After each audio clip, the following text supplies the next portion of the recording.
Hello, this is Maggie. Today I'll be doing a chart of the Aries of the month. So I chose Lady Gaga. I didn't know she was an Aries, but anyway, she was born in the first decade of Aries, March 28th, 1986, 9:53 a.m. in Manhattan, New York. So let's get to her chart. She has everything up in the midheaven. Her Aries is up in the, I don't know where to start with her midheaven. She's definitely meant to be a star. She has, well, her sun and Venus are both in Aries in the 11th house of Aquarius, and her north node as well is 0 degrees Aries. And she is, Aquarius is extraordinarily eccentric, and she is certainly eccentric in her uniqueness and her originality in presenting herself, and she was meant to do that. So her north node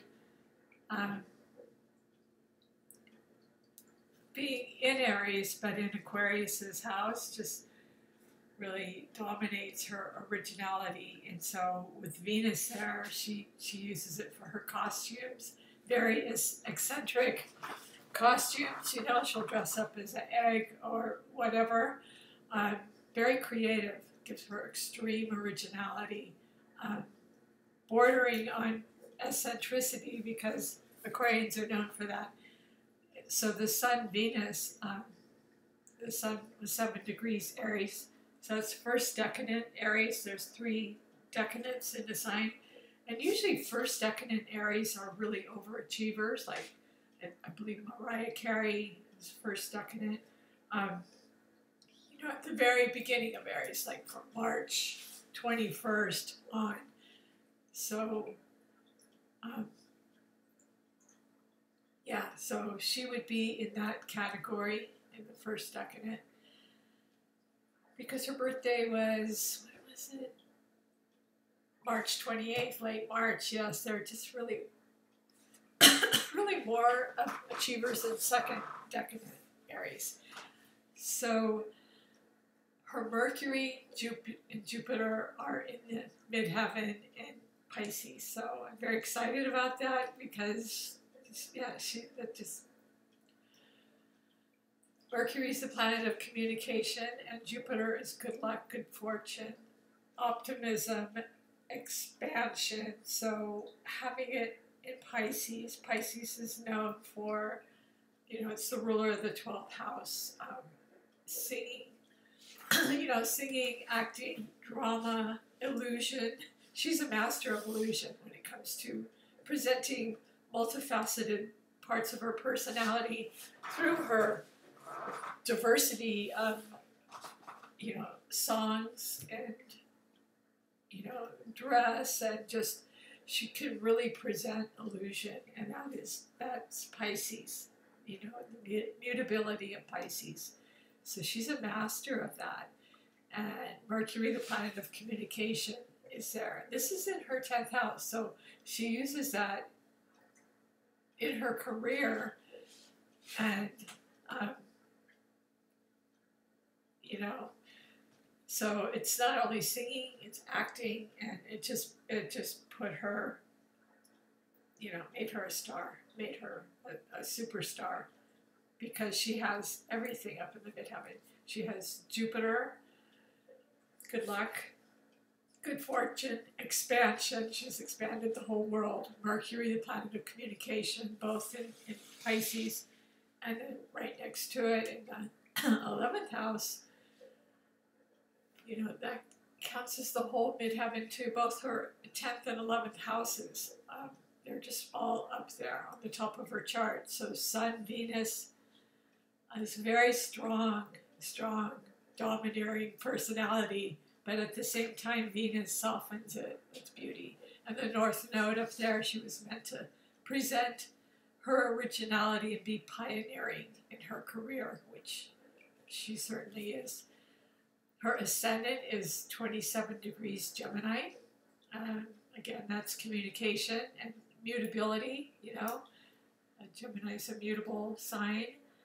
She has Gemini in the 12th house, although it's her ascendant, it is in the 12th house, and that's Pisces house.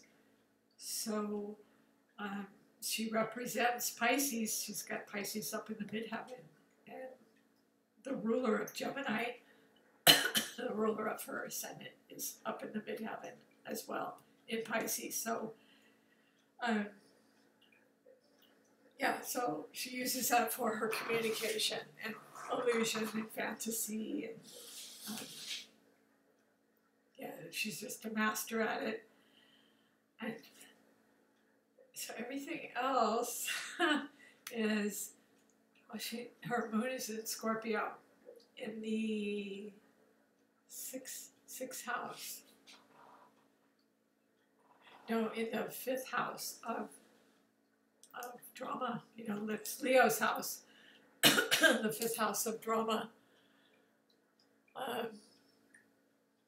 So she has Pluto, Moon Pluto in Scorpio. That's intense, intense, passionate emotion, drive.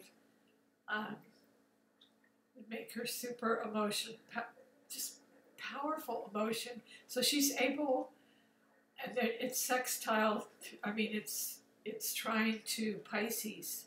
You know, Scorpio is trying to Pisces, so she's able to use that in her career through her music. She's able to communicate this powerful emotional drive, and sexuality as well, because Pluto is the ruler of Scorpio. So emotionally, with her moon, she connects with that, and she's able to, through this beautiful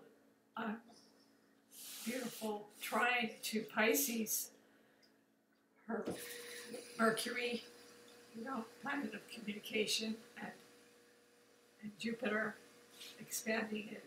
She's able to bring that across. Excuse me.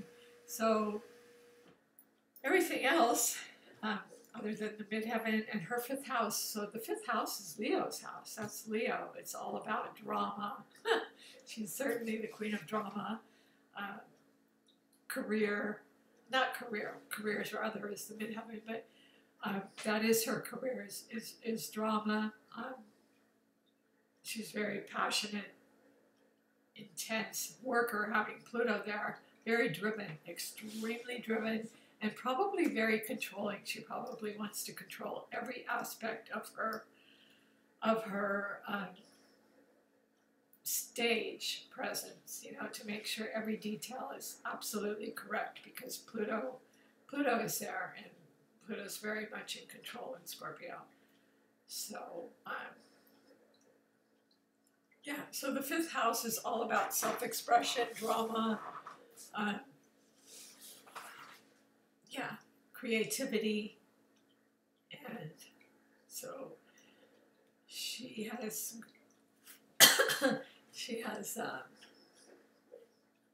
a lot of that going for her.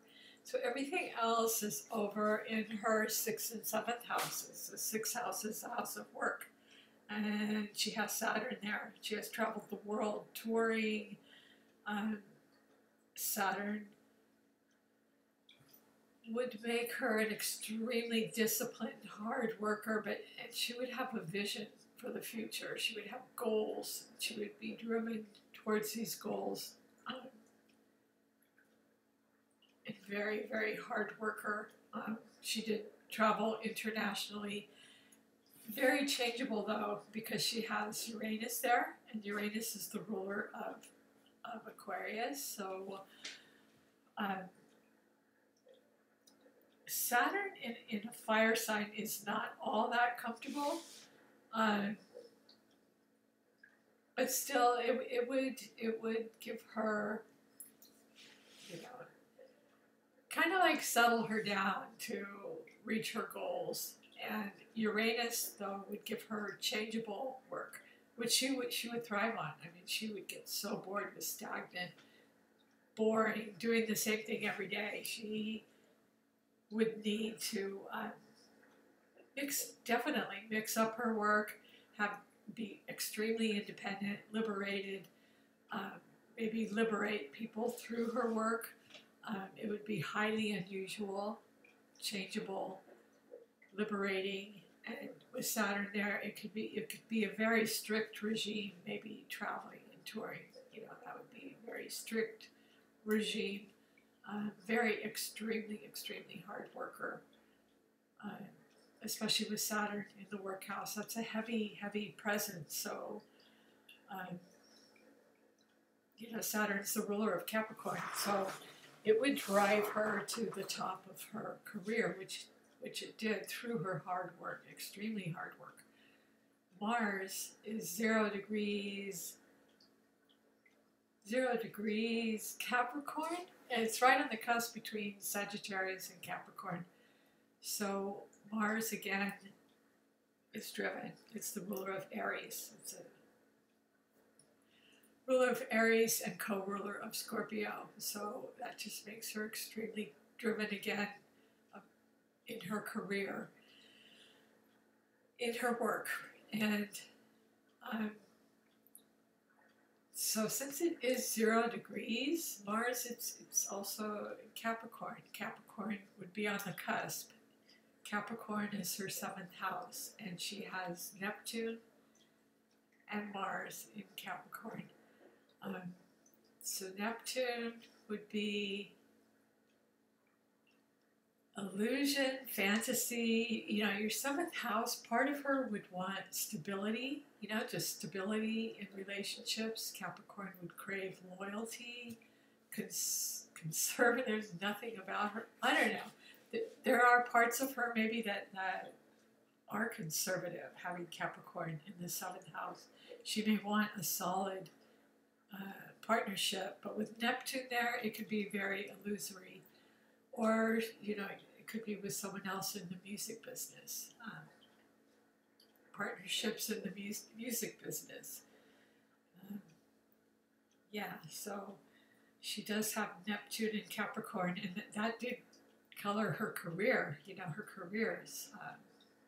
Capricorn rules the whole midheaven, and Neptune, of course, rules illusion, and arts, and music, and maybe she married her manager. I don't know. I don't know anything about her love life, but with Neptune there, it can cause some illusion, disillusion. Sometimes you can't really see the reality. You can blow the romance out of all proportion. So, you know, with Capricorn there, she would want grounding and stability, but with Neptune there, she might not be able to quite see that, see through the veil, the illusion. Okay, so I think that's about it for the Aries of the month, Lady Gaga, and I hope you enjoyed this. If you do, please like and subscribe. All right, thank you.